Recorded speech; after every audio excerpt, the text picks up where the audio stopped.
Si je vous dis professeur à Sciences Po, vous me dites quoi? Basé, pas basé? Si je vous dis professeur à Sciences Po qui fait une vidéo qui s'appelle « L'entreprise confrontée à l'islamo-wokisme », là vous me dites quoi? Ben, c'est ce gars-là, Dominique Régnier, professeur à Sciences Po et directeur général de la Fondation pour l'innovation politique. Et on va voir sa vidéo. Vous allez voir, c'est incroyable qu'un prof à Sciences Po soit aussi teubé, quoi.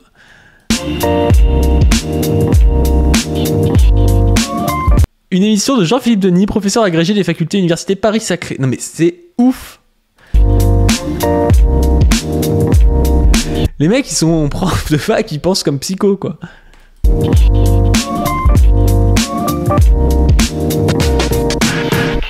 Bonjour Dominique Régnier. Bonjour. Dominique Régnier, vous êtes professeur à Sciences Po, vous êtes directeur général de la Fondapol, c'est la Fondation pour l'innovation politique. Nous essayons d'innover ici un petit peu dans la relation sciences politiques et sciences du management. Finalement, l'entreprise, on a parfois l'impression qu'elle est étanche au débat de la cité, au débat de société.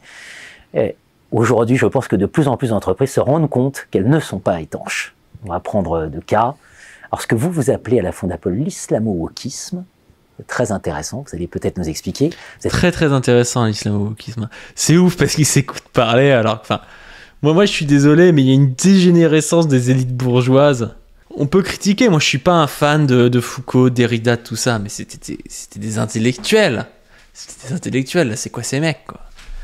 Vous êtes un spécialiste des populismes, on sait bien que c'est un grand débat actuellement. Voilà, si on prend ces deux sujets-là, finalement, pourquoi les entreprises doivent s'y intéresser? Spécialiste du populisme et de l'islamo-wokisme, moi là ça me chauffe. Hein. Alors, un mot sur l'islamo-wokisme que vous avez cité, ce que la note que nous avons publiée de Divino, qui est un chercheur italo-américain, a indiqué sur l'islamo-wokisme, c'est l'organisation depuis quelques années d'une nouvelle stratégie de la part d'une fraction du monde islamiste militant, une stratégie Il a dit oui, Sam. Hein.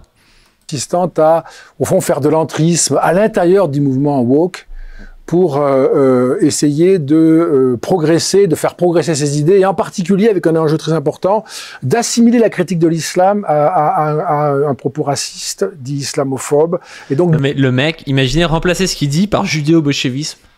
Enfin, c'est exactement ça, il sort un concept de son cul, islamo-wokisme, et voilà, donc oui, les islamistes qui contrôlent Jean-Luc Mélenchon, c'est très dangereux. D'inhiber de l'intérieur de tout le corps social, je dirais critique, les sciences humaines, l'université, le monde intellectuel, le monde médiatique, d'inhiber la critique de l'islam qui serait une critique islamophobe et donc à ce titre-là considérée comme raciste, donc évidemment impossible à énoncer sans être aussitôt conspué. C'est débile en plus parce que la critique de l'islam...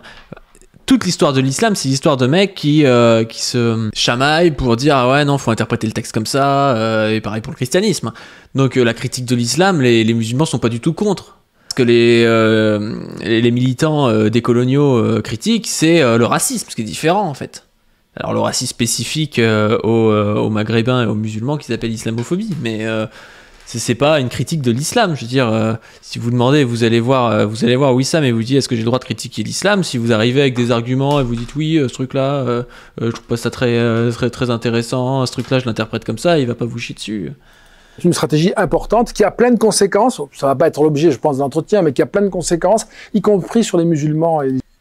C'est intéressant, dans le chat, dit ça aux Iraniennes. Est-ce que le régime actuel iranien est représentatif de l'islam en général? C'est-à-dire que est-ce qu'il n'y a pas des Iraniennes qui luttent pour pouvoir enlever leur voile, qui luttent pour un autre islam? Je veux dire, c'est pas que des militants athées en fait. Après évidemment on peut critiquer l'islam en tant que tel, mais dire que l'islam ça se réduit au régime iranien, c'est extrêmement réducteur. C'est quand même 13 siècles d'histoire, enfin il y a pas rien quoi. Les islamistes, et qui entraîne une réaction sur laquelle on va revenir dans une autre note, une réaction assez étonnante d'ailleurs, contre cette compromission d'une partie de l'islamisme avec le wokisme, parce que là-dedans, il y a les LGBT, etc. Et donc, pour une partie des islamistes, c'est un peu difficile quand même d'accepter cette coexistence. Et puis, le populisme, c'est ce comportement... Rien, son histoire. Pourquoi est-ce que l'islamisme s'allie au LGBT? T'inquiète. Oh. protestataire, électoral principalement, qui conduit de plus en plus souvent dans les démocraties des partis anti-système à réaliser des scores impressionnants, voire à accéder au pouvoir. Et c'est une tendance très forte. Alors, ce sont les éléments qui, évidemment, vont finir par atteindre une entreprise. Les collaborateurs de l'entreprise ne sont pas autre chose que des citoyens, et donc ils sont concernés par tout cela. Néanmoins, moi, j'ai une petite interrogation parce que je ne crois pas qu'une entreprise puisse être étanche à tout cela, sinon elle serait en quelque sorte morte, elle ne serait pas irriguée. Elle travaille avec des femmes et des hommes qui vivent tout ça et qui la portent avec eux. C'est pas une porte étanche que l'on franchit quand on rentre dans l'entreprise. Mais j'ai un peu le sentiment que pour les entreprises, il faut faire attention. Parce qu'il y a une tendance que j'observe, alors c'est pas documenté, hein, c'est une tendance que j'observe. C'est pas documenté, c'est son ressenti. C'est une tendance qu'il observe, voilà.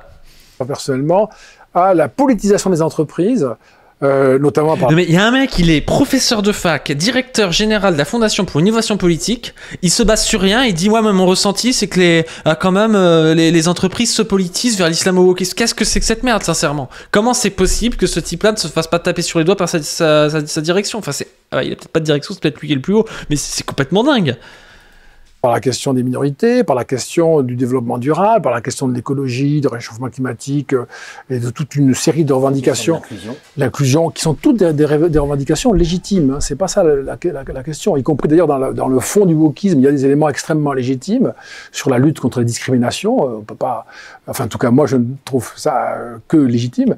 Mais à un certain niveau de formalisation d'élaboration, ça va placer l'entreprise, à mon avis, dans un rôle qui n'est pas le sien. Elle va se trouver en porte-à-faux, mal à l'aise. Elle ne maîtrisera pas les conséquences d'un discours qu'elle a plus ou moins improvisé, même si elle l'a construit avec soin.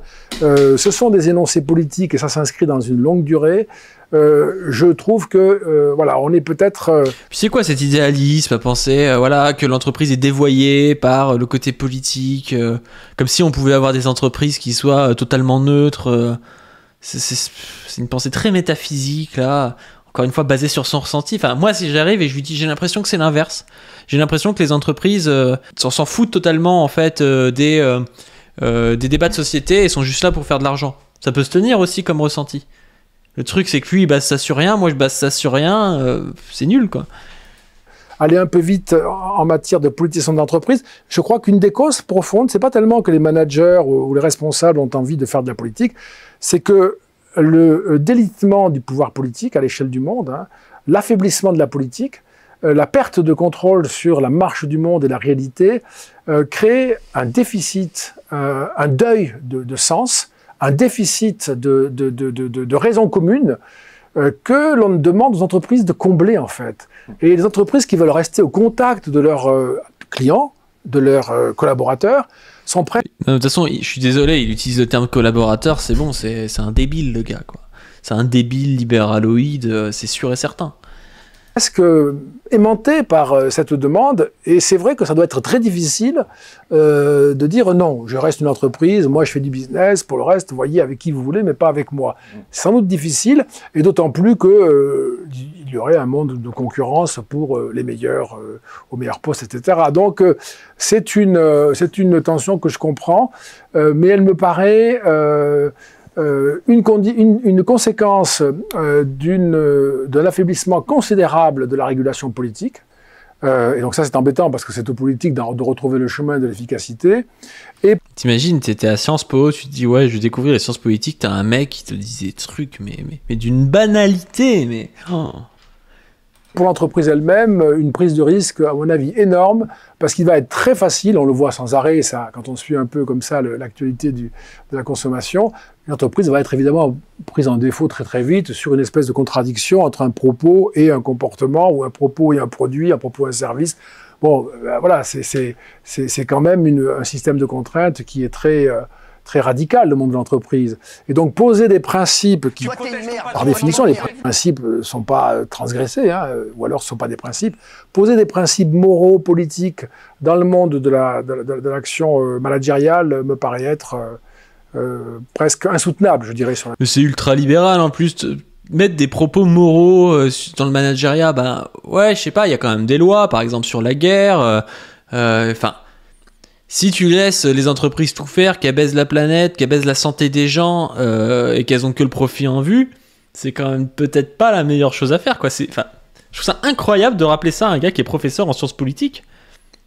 Libéraloïde total, le mec. Ça va durer. Bien sûr, et en même temps, l'entreprise n'est pas qu'en marché, elle est en société. Donc, exactement. il faut bien qu'elle fasse avec cette fameuse tyrannie des minorités aussi.